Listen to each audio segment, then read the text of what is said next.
Welcome to the debate. When a towering skyscraper collapses, we instinctively look through the wreckage for that one rusted bolt that finally gave way. We crave a simple linear physics equation for the disaster. Right, because it's comforting. Exactly. It's comforting to think that a massive structural failure is just an isolated freak accident, right? Something that could have been avoided with just a little more maintenance. Yeah, but when you actually step back and look at the dust settling over the city block, it is almost never just one bolt. If you want to understand how the building fell, you have to ask a much harder question. Was the foundation fundamentally rotten from the day the concrete was poured? Or did the building managers, actively plant explosive charges in the lobby? And that is the ultimate question of historical causation we are tackling today. Especially for those of you tuning in for your IGCSE history revision, this is a massive topic. We are examining the fall of the Weimar Republic and the appointment of Adolf Hitler as German Chancellor in January 1933. Right, and there's a deeply fractured historical consensus here. Very fractured. You've got a web of competing interpretations ranging from structural determinism to, well, very quiet backdoor deals. I am taking the position of elite manipulation today. I look at the historical evidence from January 1933, and I do not see an inevitable collapse. I see a catastrophic, intentional miscalculation by an arrogant circle of conservative elites who basically handed power to a dictator. Well, I look at that exact same time frame and see something entirely different. I am arguing from the perspective of structural weakness. I maintain that the fundamental collapse of the Weimar democracy made an authoritarian outcome practically inevitable. So you're saying he was just a symptom? Exactly. Hitler was not some unique genius who outsmarted the system, and he wasn't simply a pawn of a few aristocrats either. He was the symptom of a broader systemic failure. The Republic was already dead, and the elites were just fighting over who got to sign the death certificate. Let's get right into the positions then. The perspective I am defending is often called the backstairs intrigue argument. When we look at the late Weimar period, particularly the final weeks of 1932 and early 1933, Hitler's rise was absolutely not inevitable. You don't think the momentum was already there? No, I think it was the direct result of a fatal, completely avoidable miscalculation. We are talking about President Paul von Hindenburg, the former Chancellor Franz von Papen, and General Kurt von Schleicher. Historians like Ian Kershaw and Timothy W. Ryback have meticulously documented how these men operated. Ah, Ryback's establishment enablers. Yes, the establishment enablers. They didn't succumb to some unstoppable demographic wave. They intentionally, deliberately let Hitler in through the back door. They engineered a backroom deal to make him chancellor because they had this profound, arrogant delusion that they could control him. They wanted to dismantle the democratic Weimar Constitution, and they decided Hitler was the perfect blunt instrument to help them do it. I mean, I come at it from a completely different direction. The structuralist approach, which is heavily championed by historians like Martin Broadside, requires us to look at the broader systemic environment. We can't just look at the diaries of three guys in a smoke-filled room. But those three guys made the final decision. Sure, but by the time we reached January 1933, the Weimar democracy wasn't just struggling, it had ceased to function entirely. There had been no stable parliamentary majority since the Grand Coalition fell in the spring of 1930. We saw a constant, desperate shuffling of chancellors, from Brüning to Papen to Schleicher. Right, none of them could hold a coalition together. Exactly. None of these men could command a majority in the Reichstag. So how were they governing?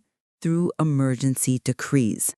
Through Article 48 of the Weimar Constitution, which allowed the president to bypass the legislature entirely. The democratic machinery had just completely seized up. Because of the negative majorities, right? Yes. The Nazi Party on the far right and the Communist Party on the far left held enough seats to vote down any moderate government, even though they despised each other. So the appointment of an authoritarian strongman in 1933 wasn't an anomaly caused by a few scheming aristocrats. It was the inevitable destination of a structurally doomed system. Okay. I see why you emphasize that structural ruin, but I really have to challenge your use of the word doomed. Because if the system was truly doomed and blindly forcing the hands of these elites, we wouldn't see the specific, highly calculated mathematical maneuvering that took place in January 1933. You mean the cabinet appointments? Yes, exactly. Let's look at the actual cabinet they designed for Hitler. When Hindenburg and Papen finally offered Hitler the chancellorship, they gave the Nazi Party only 3 cabinet positions out of 11. Right. Hitler, Frick, and Goering. Right. The other 8 positions, including the vital ministries of defense and economics, were filled by traditional, aristocratic conservatives. The so-called Cabinet of Barons. Precisely. And Papen made himself vice-chancellor and minister-president of Prussia, which is huge because Prussia was roughly 2/3 of German territory. It had a massive militarized police force. Papen famously boasted to his conservative friends that within 2 months, they would have pushed Hitler so far into a corner that he would squeak. Ah, the taming thesis. Yes, they genuinely believed that by holding the guns, the money, and the president's ear, Hitler's title of chancellor was just an empty vanity plate. It was like inviting a tiger into your house, tying it to the coffee table with a cheap leash, and assuming you were safe because you technically own the house. That mathematical arrangement proves they thought they were orchestrating a political masterstroke, not surrendering to a collapsed system. I'm sorry, but I just do not buy that framing. You characterize that cabinet arithmetic as pure arrogance, but I see it as absolute desperation born of structural failure. You use the tiger analogy, which is vivid, but we have to ask why Papen and Hindenburg even needed to bring the tiger inside in the first place. Because they wanted his voters. But they needed his voters because the house was surrounded by wolves and the doors had already fallen off the hinges. The parliamentary system was entirely broken by that overuse of Article 48. Rule by presidential decree is not a sustainable form of government in a modern industrial state, not without either overwhelming military backing or a massive popular mandate, neither of which Papen or Schleicher had. While they had the army, Did a coalition that could command any shred of authority just to pass basic budgets. The fact that they had to resort to such a dangerous bat with a radical demagogue is proof of the structural failure. Think of Article 48 like a pressure release valve.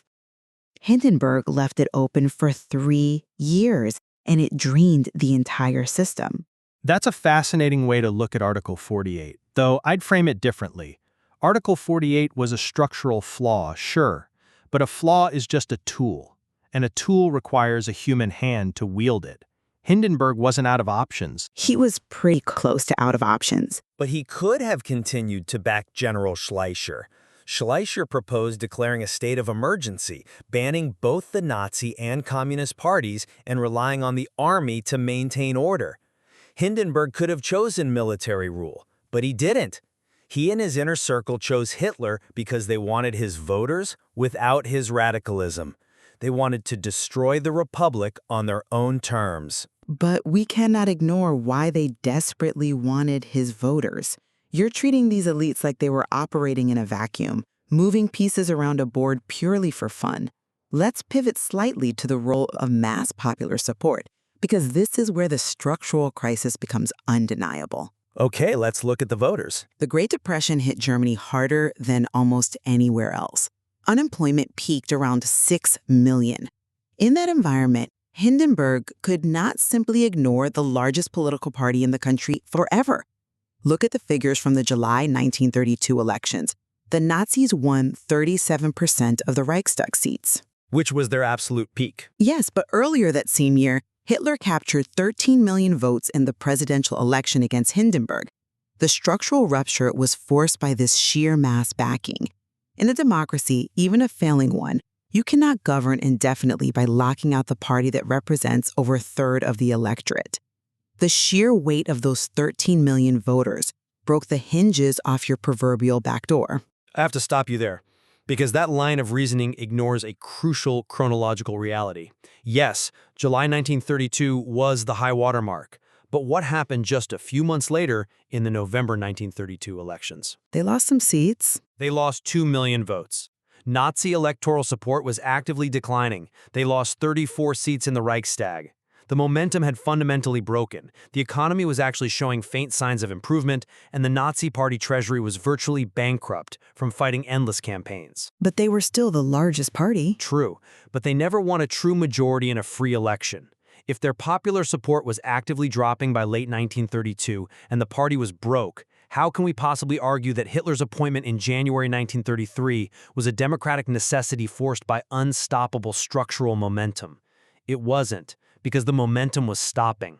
Stalling maybe, but let's maintain some perspective on the math. They dropped from 37% to roughly 33%. Losing a few points does not suddenly make a party of that size politically irrelevant. You still couldn't pass a piece of legislation without them. It doesn't make them irrelevant, no, but it completely changes the motivation of the elites. If the Nazis are an unstoppable tidal wave, sure, you appoint them because you're forced to. But if they're weakening, you appoint them because you see a window of vulnerability. You think Papen saw them as vulnerable? Absolutely. Franz von Papen looked at the weakened Nazi party in November and thought, they are desperate for cash, they're losing votes, now is the exact moment we can buy them cheaply. That is pure manipulation. Papen wanted revenge on Schleicher, so he initiated secret meetings with Hitler at the banker Kurt von Schroeder's house. Right, the backroom deals. Exactly. He used his personal relationship with Hindenburg's son, Oscar, to bypass Schleicher and whisper in the president's ear. That is not structural inevitability. That is elite self-interest disguised as statecraft, and specifically, it was driven by elite fear. You're touching on something crucial with that word, fear. But have you considered what they were actually afraid of? You point to petty rivalries between Papen and Schleicher, but what was the catastrophic alternative staring them in the face? The alternative was communism. Absolutely. And this points directly to elite agency. The industrial titans, the wealthy agrarian landowners in the East, the military officer class, they were utterly terrified of a communist revolution. As they should have been, given the context. Right. The 1917 Bolshevik Revolution wasn't ancient history to these men. And the German Communist Party, the KPD, was growing rapidly. Look at the Berlin transport strike in late 1932. That terrified the industrialists because the communists and the Nazis actually briefly cooperated to shut down the capital. Total chaos. The traditional conservatives saw the Weimar Republic as entirely too weak to protect private property. Marxist historians are highly effective in pointing out this dynamic. They emphasize class fear over everything else. The elites appointed Hitler as a lesser evil to physically crush the radical left. Because the state couldn't do it itself. Yes, they loved his SA stormtroopers breaking up communist rallies. This proves my core thesis. Hitler was installed deliberately by the ruling class to serve their specific socio-economic interests. It was an offensive maneuver in a class war. I entirely acknowledge the intense fear of communism among the establishment. But I look at that exact same fear and see the ultimate structural polarization of the Weimar system.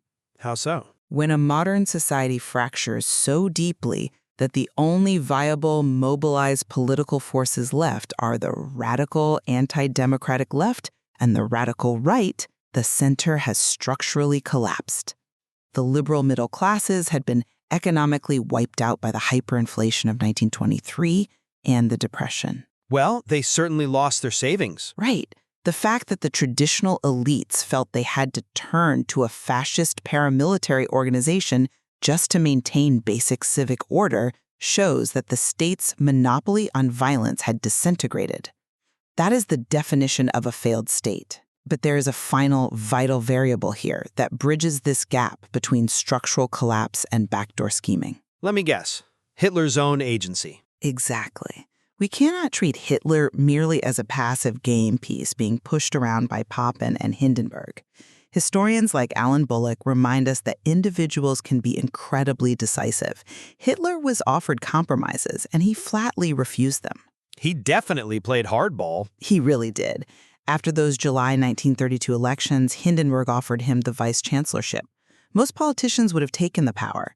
Hitler walked away. He demanded all or nothing, even when his own party was fracturing.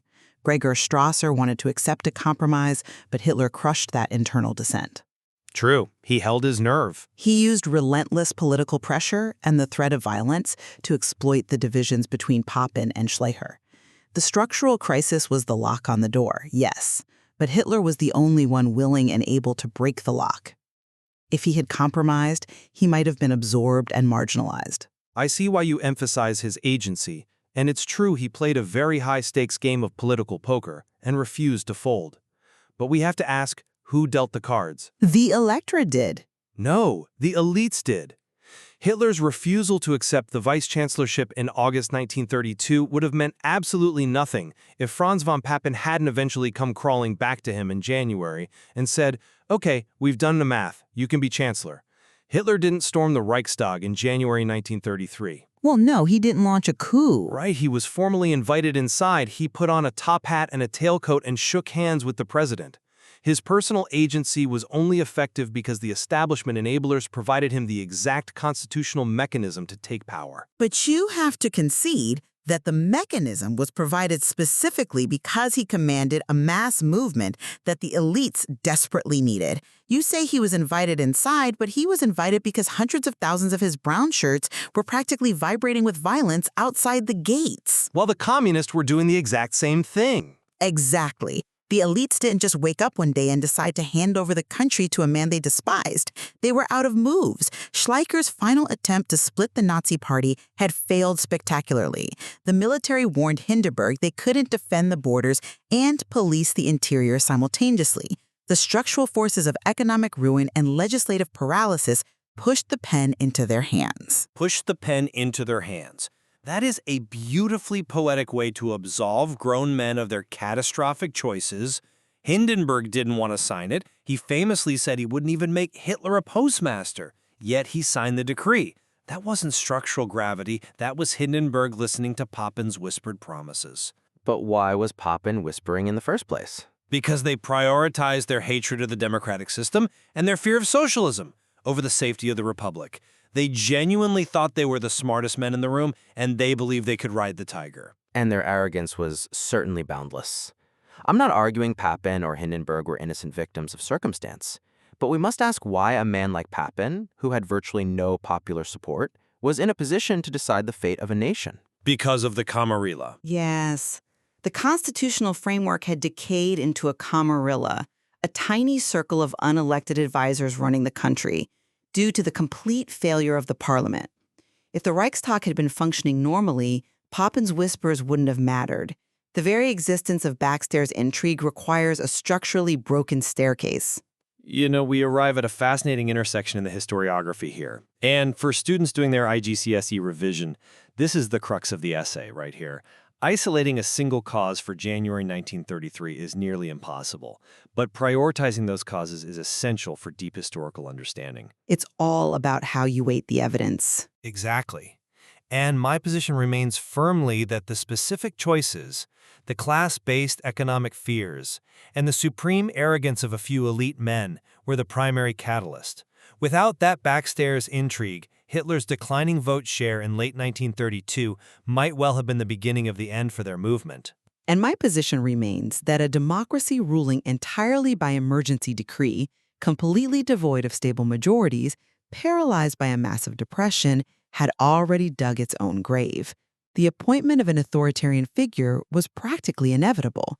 The old system was dead. The only question was what would replace it. Yet, listening to your points about Article 48 and the economic devastation, I think we can find a profound area of convergence here. And this actually aligns with the synthesis view held by most modern historians, including Ian Kershaw. That it was a combination of both? Yeah. The appointment of Adolf Hitler was the result of both a profound structural crisis and a catastrophic elite miscalculation. I agree entirely. That synthesis is arguably the most rigorous historical interpretation we have. The structural flaws, the economic devastation, the loopholes of Article 48, they created incredibly toxic soil. The environment was ripe for disaster, but the elites willingly planted the seed. Well said. They made the final, entirely conscious decision to legitimize the radical right. And Hitler adeptly exploited both the systemic rot and the elite hubris. Precisely. Grappling with this tension between individual agency, backward maneuvering, and deep systemic failure offers a much more nuanced understanding than just searching for a single cause. It forces us to recognize that history isn't just a blind machine, nor is it merely a play written by a few powerful men. It's the volatile collision of both. Which brings us back to our towering skyscraper. It seems the foundation was indeed crumbling, and the structural beams were groaning under the weight of an impossible climate. Right, a fundamentally rotten base. But instead of reinforcing the concrete, the managers brought a tiger inside, handed it a sledgehammer, and were arrogant enough to believe they held the leash. Thank you for joining us on the debate.